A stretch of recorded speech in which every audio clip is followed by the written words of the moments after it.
Tahan dulu, nanti kita sambung lagi. Namun sebelumnya kita simak satu info berikut ini. Pancasila. 1. Ketuhanan yang Maha Esa. 2. Kemanusiaan yang adil dan beradab. 3. Persatuan Indonesia. 4. Kerakyatan yang dipimpin oleh hikmat kebijaksanaan dalam permusyawaratan perwakilan. 5. Keadilan sosial bagi seluruh rakyat Indonesia. Saya, Harvey Malaiholo. Cica Kuswoyo. Nabila Gomez. Roni Sianturi. Lita Zen. Anda masih mendengarkan RRI Radio Tangga Bencana COVID-19.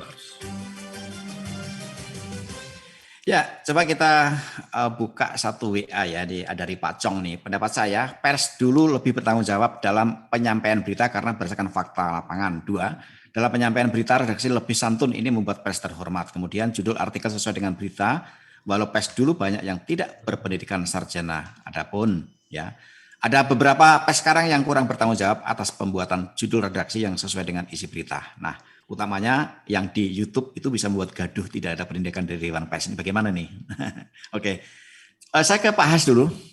Tentang tadi Pak Has mungkin ada tambahan, mungkin ada pandangan lain ya dari dua penelpon tadi, Pak Jarkoni dan juga Pak Ari, serta tadi dari Ling ya. Pak silakan nanti bisa menanggapi nanti yang baru saja tadi Pak Cong tadi ya. Silakan. Ya, baik Mas Edwi. Komentar yang menarik dan itu kan menjadi catatan ya, yaitu di Indonesia itu citizen maha benar dan perilakunya memang dianggap terburuk ya, atau dinilai terburuk. Yeah. Saya jadi teringat dengan apa yang dikatakan dia seorang pakar psikologi Perancis, dia mengatakan, Gustave Le Bon ya, dia mengatakan begini, dalam sebuah kerumunan manusia bisa berlaku layaknya seorang barbar, yang itu kemudian jadi istilahnya yang kemudian dipakai itu adalah menjadi mob mentality ya, atau mentalitas gerombolan itu ya. Jadi kalau kita lihat misalnya ya, kalau misalnya salah satu dari anggota citizen yang perilakunya seperti itu, yang dinilai buruk dan kemudian pendapatnya seperti itu, kalau kita ajak argumentasi, berdebat, mungkin nggak ngerti itu ya.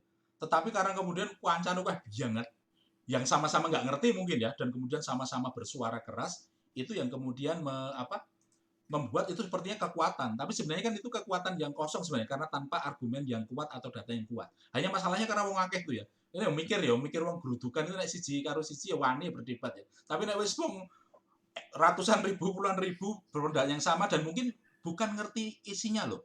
Kebanyakan kalau saya nunggu ya, adakah yang bisa meneliti ya? Sebenarnya mereka itu ikut aja. Mungkin orang ngerti, nggak tahu duduk seleh persoalannya di mana, tapi gitu, wah itu kok kita semuanya pendapatnya seperti itu langsung jadi kita kekuatan yang besar, tapi sebenarnya adalah itu tadi ikut-ikutan. Fenomena mob mentality ini kan tidak hanya terjadi di dunia media atau dalam kaitan dengan media sosial netizen, tapi juga di dunia periklanan perdagangan sudah terjadi ya. Orang membeli barang karena ikut-ikutan orang banyak, sedang trending kan, akibatnya kan orang berganti-ganti karena yang tren sekarang masa ini. Sampai itu sih nggak kacamata sing bunter gede-gede loh Mas, itu kan karena dianggap kabeh wong fotone nganggo kabeh.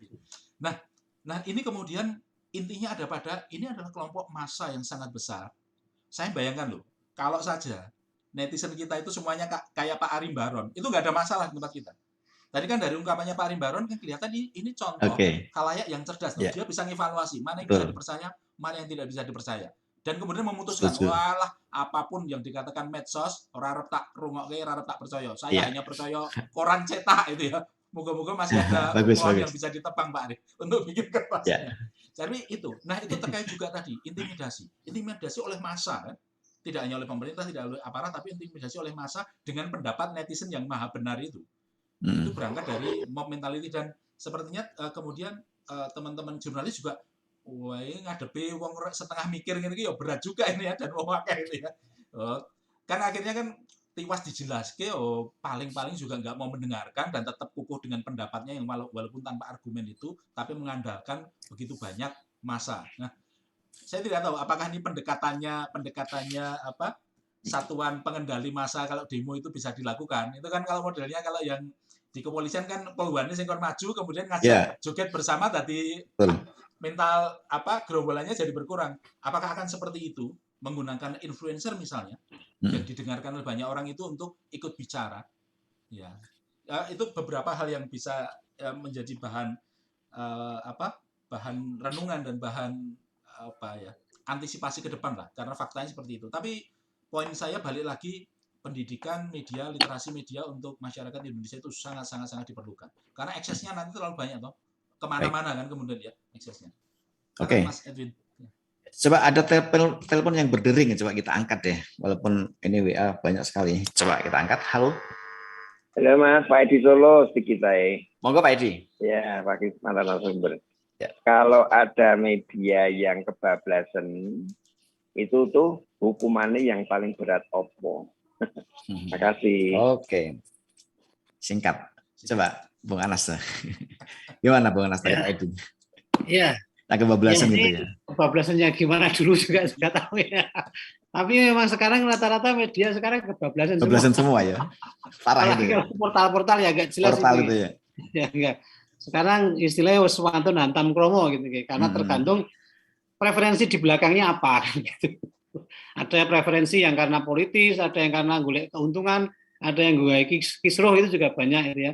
Ada yang tadi disinggung Pak Has, sing memang tujuannya menyebarkan sesuatu yang berita nggak jelas, itu juga banyak.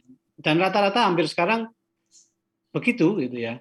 Apalagi kemudahan yang dikeluarkan pemerintah gitu ya, pasca reformasi, bahwa untuk membuat media itu cukup dengan berbadan usaha, itu kemudian juga ada yang ditaati, yang tidak gitu ya. Tapi banyak juga yang tidak ditaati. Mereka asal membuat portal, membuat web berita, tapi nggak jelas gitu ya. Kemudian kalau kita runut di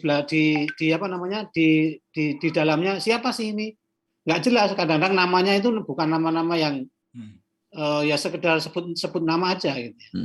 Nah, buruknya lagi ketika muncul konten tertentu yang dimunculkan oleh mereka, kemudian di-share oleh banyak orang juga. Ini yang share di grup-grup dan macam-macam. Karena preferensi di belakang otak kita, di belakang otak-otak masing-masing itu punya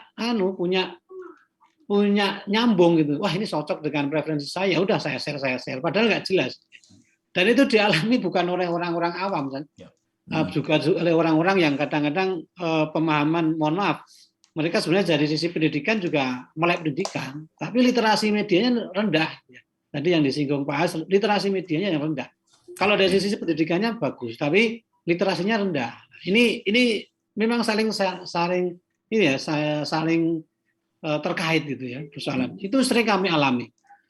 Kemudian bagaimana yang harus kita lakukan? Ya saya misalnya yang ada di grup itu kemudian yang memberanikan diri, tolong dicek lagi itu portal siapa, kemudian siapa penanggung jawabnya.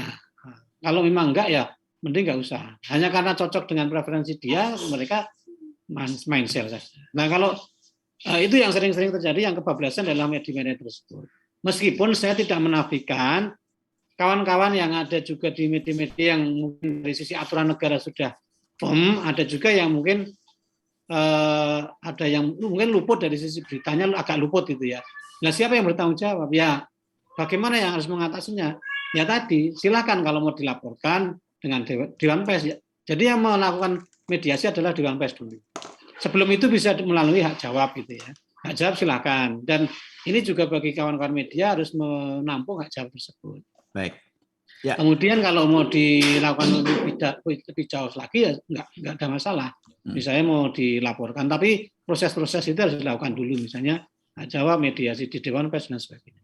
Ini juga jadi catatan teman-teman di Dewan Pers. Kemarin Pak Ano juga menyatakan di catatan akhir tahun, aduan di Dewan Pers itu meningkatnya luar biasa di tahun pasca kebebasan kebebasan pers yang dibuka kerannya yang seluas-luasnya ini, aduannya juga